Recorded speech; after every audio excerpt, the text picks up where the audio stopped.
What do I do to keep my bra straps from falling off or digging in?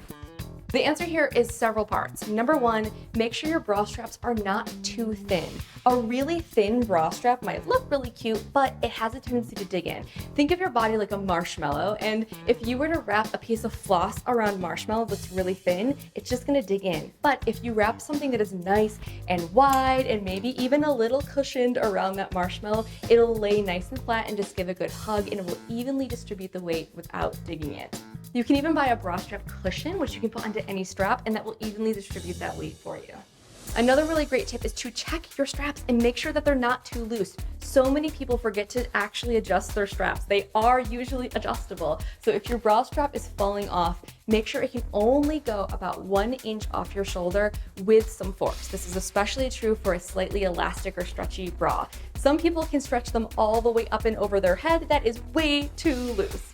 If your bra straps are falling down, I want you to check the band of your bra. That's right, because that is responsible for 90% of the bra's support. And if it's too loose, which is super common, it will just ride up, which loses all of the support and then puts the entire weight of the bust right here on the shoulders. And also those straps could just slip right off. So it's super important to have your band be nice and low, parallel to the floor, and act as a really great anchor for everything else in the bra.